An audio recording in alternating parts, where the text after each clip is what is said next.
Hello and welcome to Terraria. My name is Todd, also known as Mage Mech, and this is of course Terraria. Last time we had some adventures getting some meteorite stuff. This time around we're going to focus on trying to kill the Eater of Worlds and the Eye of Cthulhu. Now, might sound boring, but you know, everybody's got to take their first steps, and we'll get to the fun stuff the quicker we're able to get the boring stuff out of the way. We can finally start actually focusing towards magic thanks to our meteorite set and making our pew pew laser. And I'm gonna head, I think, straight towards the Eater of Worlds because I think I can take him out. But we are getting towards night pretty much right away. You know what? Just because we are so close to night, I think I will pull out the Eye of Cthulhu's thing and we will go try and fight him in the desert. I think the desert's probably the best area to fight him, because we have all that stuff there, and with our summons and everything, I think we'll do just fine. That'll give us enough demonite to hopefully, if we're lucky, make something. And the demonite stuff is very good. Probably a little bit worse than the meteorite stuff, but that's okay. That is not an issue to us in the slightest. So we're just gonna check it out, see if we can summon him. We can't summon him yet. I just tried. We will wait just a little bit. Don't want to stand around waiting forever, but you gotta do what you gotta do sometimes. At this point, the Eye of Cthulhu is probably a big old pushover compared to, you know, some of the other stuff we fought, really. And the Desert Scourge will probably be really easy as well when we actually get around fighting them. Alright, so we see zombies. That means night has started. Bring it on, Eye of Cthulhu. We are going to wreck him. Thanks to the fact that we can move fast, we've got a big open area to jump around in. We should be able to just destroy him here. The big thing being just staying out of his way and being able to move far enough away from him. Oh, I think yep, okay, so he's gone into his next phase. This is the dangerous phase. Oh, and I really don't want to be right here. Let's eat a pie. Okay. Well, that's new. I think that's his expert mode attack. Holy cow, it's fast. Oh, I do not want to get hit by that if I can avoid it. Ow. Oh, alright. So he was pretty much a pushover, really, for us. Not a whole lot that he really had on top of us, but he does open the gateway for a lot of stuff going forward, which is exactly what we needed. And there's also a lot of modded stuff that you get from him. Reversity tokens, some shadow diamonds, fantastic. We'll make some magic storage here soon. I think I might make like a trench underneath my... Oh, what is that? That is an enemy, I think, that spawns now that we've defeated the Eye of Cthulhu at nighttime. Which is a real pain in the butt, but let's open our... Well, let's see what we've got first. So we got our shadow diamonds, we got all that stuff. We'll do the magic storage. Maybe I'll do that off camera, I don't know. We'll see. Actually, I do want to show it off because it's a mod.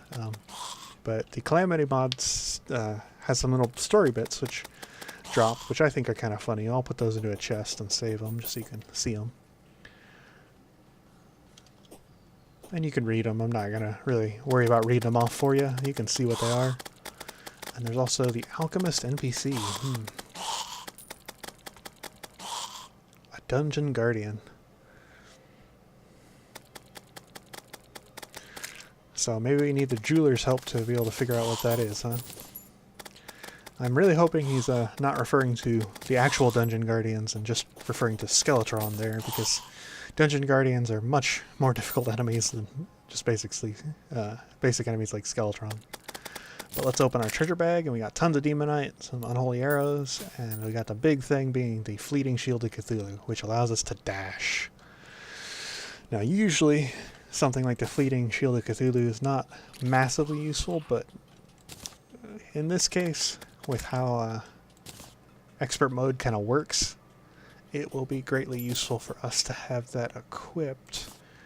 It's almost more so than I'd say the Amadeus Spark, because now we can just kind of dash towards enemies and even bump into them and hurt them.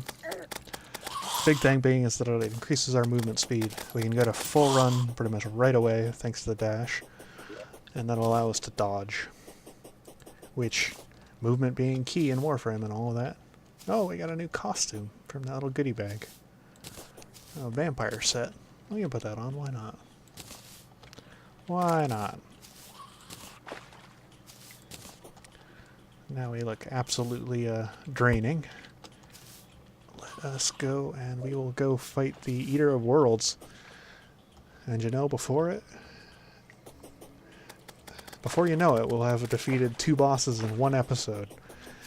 Maybe even 3. I might even be able to fight the Desert Scourge right away. That meteorite was a massive boon to us. So, if you're ever trying to get through this game as kind of like quickly as you're able to, or just kind of expedite it so you don't have to deal with some of this early stuff for so long, going into the corruption should definitely be your first priority. You can really get lots of good stuff from that. Especially with these mods. These mods and the meteorite heads and all the other stuff that you can get. Real good stuff.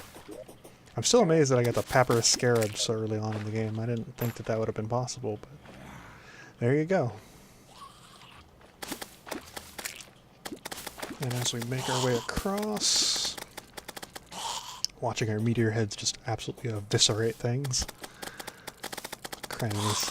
Don't even have to really bother anymore. They just sit on top of them and just destroy them. So even though they don't look like they do more damage than the our good old Sun Spirit staff, they do a ton more just because they sit on top of things and do damage every second almost. Alright.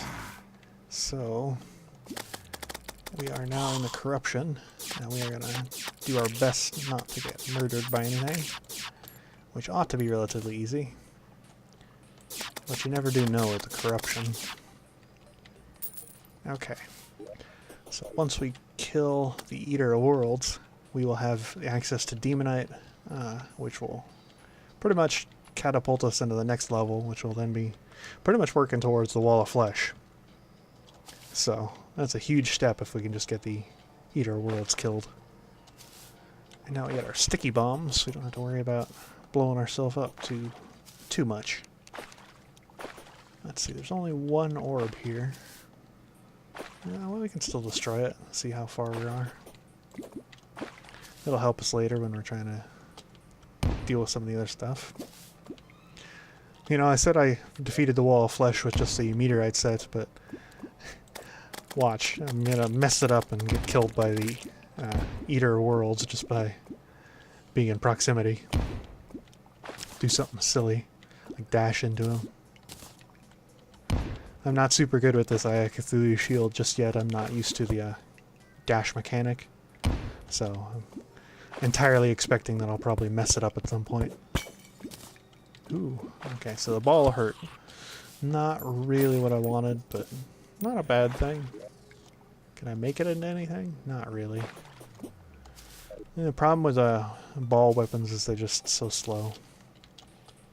And you kind of have to get used to the mechanics of using one for it to even be like remotely effective. Boy. Okay, I'm not seeing any other orbs here. Okay, so there's one down here, which we can probably get to. But trying to get out of this hole is going to be a real pain in the butt. Alright, well, beggars can't be choosers. Sometimes you gotta do what you gotta do.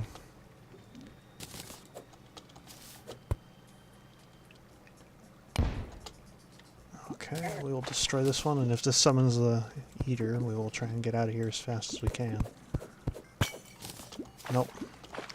Did get a musket, another musket, which we can use to make... what? Oh, whoa. I don't think we can make either of these weapons yet. But maybe later on. Ego weapon, huh? I don't know what the ego system is from the Alchemist NPC mod, but It seems somewhat interesting. I have to read more up onto that. Oh. Don't want to get murdered by these guys, these chumps. Before we even find the eater. Come on. There's no orbs down here? Are you kidding me? Oh, there's one orb right there. But there's also an altar right there. I didn't know there was altars down here. That'll be perfect. We're going to go over to that altar actually and see what we can get before we activate this orb. I think I'm going to make a rope down this hole so we can get out of this hole easier. And I think I'm going to make a platform across this area if I have any wood. I don't have any wood. Never mind. I was hoping I had some wood, but I don't. Wasn't that smart to bring some. Really should have. Alright, so we made a rope down. We do have the water down here, so we don't have to worry about falling, of course. But we do want to get into this orb here. Now these altars were added in, I think, Calamity. So there's probably a really good weapon or something in that altar. So we're going to try and get to that as soon as we're able. I do like these meteorite heads, or meteor heads. They really do provide a good amount of light, which is very nice. Okay, blew our way through there. And now we gotta blow our way through here. There's some gems here, but I'm not gonna worry about those right now. I got a good amount of gems so far, and I think we will be okay gems-wise for some time. Ooh, ow. Ooh. I took a little bit of damage. If I'm unable to kill the Eater Worlds here, I think the major focus from now on will probably be... Ooh, what is this? Hasty Putrid Scent. Enemies are less likely to target you.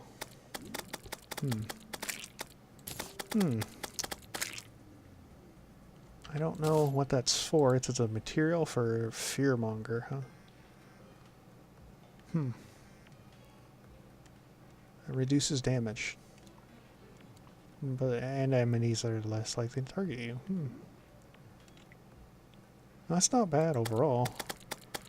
Well, I would equip it, but I don't really have a slot for it. I've run out of slots, and well, I don't know if the health regen from those boots would actually be all that useful.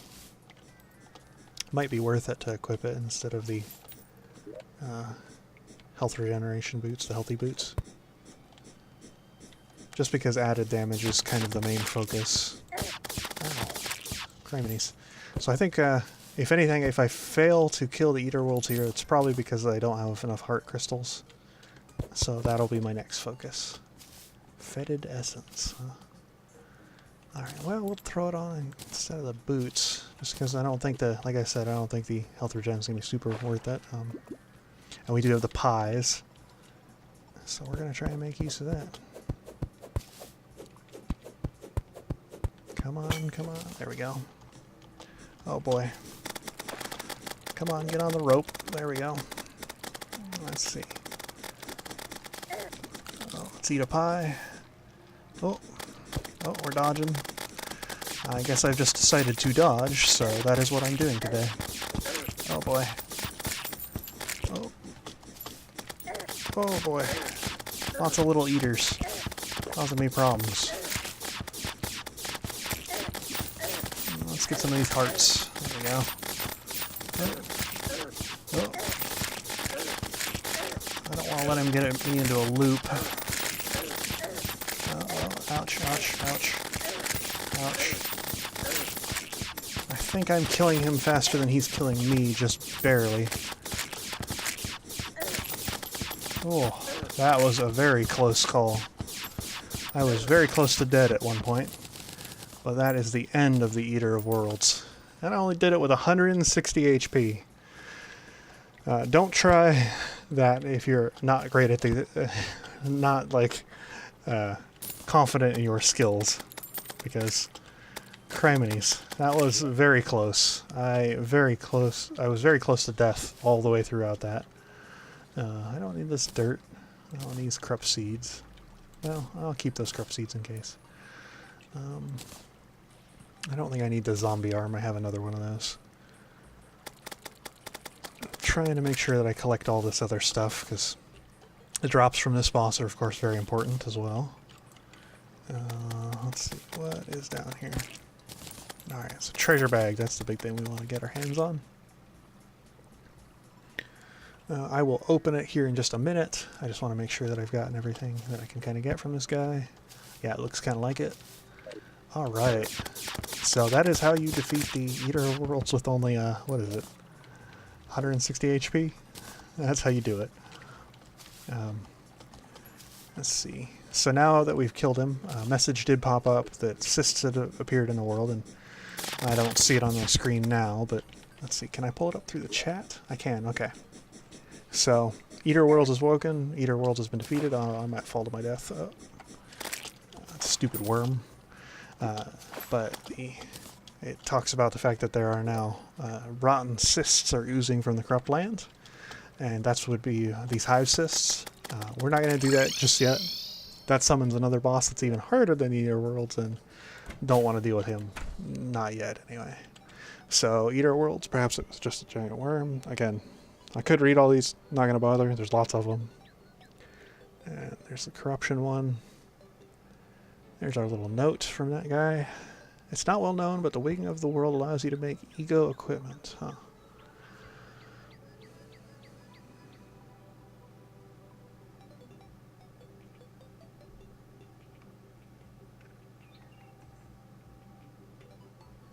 Interesting.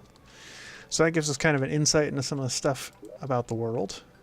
And a little bit about the alchemist NPC. I was just reading it myself, forgive me for being silent. I've got tons of muskets. I'll save them all. I think it's actually kind of worth it, because there's lots of things you can make with a musket. At least from what the mod showed us previously, right? Not going to worry about the ball of hurt. Just going to store everything else. Quick stack to nearby chests. There we go. I will put my healthy boots into this chest up here. I will store away these arrows because I don't think I really need them. Bags of potential, corrupt seeds, fetid essence, and shadow chest. Oh, and I forgot the Amadeus spark. I'll throw that into a chest as well. So effectively, throughout that fight, the main reason why I survived, of course, is the hearts that were dropping from him because I was able to kill him fast enough. If I was not able to kill him very quickly, then that would not have gone half as good as it did. And we got tons of gold out of it. That's quite nice. Sort items. Now we will throw the deathweed in a box. We'll keep the bombs for now. And we'll open our treasure bag. So, we got Shadow Scales, Demonite Ore, and the always impressive Worm Scarf. So the worms, if you've ever played Terraria before and you know about expert mode, the one item that pretty much everybody suggests you use is the Worm Scarf. It reduces the amount of damage you take by a considerable amount. And some of the mods, the Bloody Worm Scarf will be what we go for next because of the mods that allow you to use it effectively.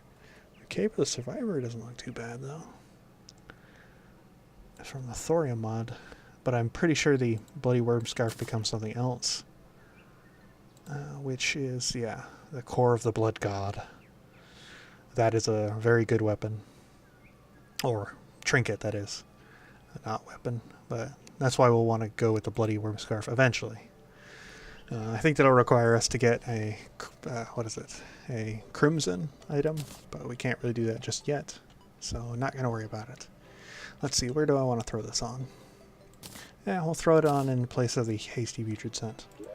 Typically I prefer damage on my trinkets, but the Worm Scarf is amazing because it effectively just reduces the amount of damage you take overall, and it's just very powerful. Let's see, so I had Shadow Scales and Ore before, Demonite Ore that is. Now where did I put them? There they are. Okay, so we will make a bunch of Demonite bars. Pretty much all of them. Yeah, let's just go ahead. We'll get enough Demonite ore throughout playthroughs that we won't really have to worry about it till... we won't have to worry about getting more till later. We're going to get a pick that can mine Hellstone. Fantastic. We're going to get... I could get a better hammer.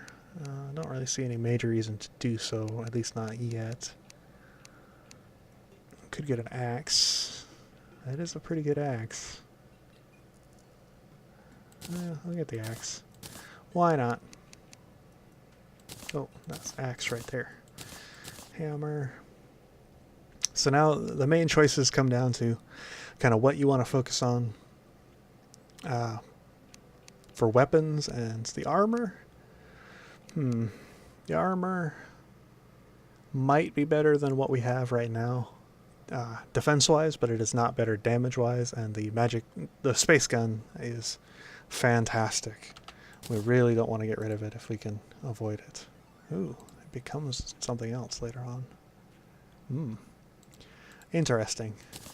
Might have to check that out if we ever move past the meteorite stuff. Okay, but for now, I guess because we can, we'll probably get the dark wave, because we are going to focus on magic and melee, not ranged. And we will probably get, you know what? Let's get this sword, because I really do like Light's Bane, and it becomes the Knight's Edge later on, if we can get enough stuff. And let's see, I think we'll get the hammer next, the breaker, just so we've got a fully upgraded set there. And yeah, why not? We'll get the bow. Bow will be somewhat useful for what we are looking at. Let's see. Yeah, it becomes something really good later on. Pretty much the story of these mods is it'll become something good later on. Alright, so let's see. So we've conquered the Eye of Cthulhu, we conquered the Eater of Worlds, just barely. We really don't have a lot of life, but that's okay. We don't need a whole lot of life. This bow, I don't know if it's better than the Talon Burst. I think it does enough damage to be better than the Talon Burst. But the Talon Burst seemed to have done like double damage, which might make it better, because the speed, that beats it. I'll keep the Talon Burst for now, but I will keep the bow. The Demonite stuff kind of leads into other stuff with Thorium and Calamity later on. So we'll keep it, you know, no point in getting rid of it. But we are kitted out, like a couple episodes ago. Was thinking it was going to take quite some time to get to this point, but here we are already. What did we want with the musket? Just plasma rifle, okay. Much later stuff. Okay, so next time around, I think our main goal will be trying to delve into the jungle more, getting more hearts, maybe building onto this house a little bit more, depending on what we decide to do. But overall, that'll be our main focus, is hearts, jungle, and more base building. For now, though, I think we are pretty good. We've reached our time, so I will say goodbye for now.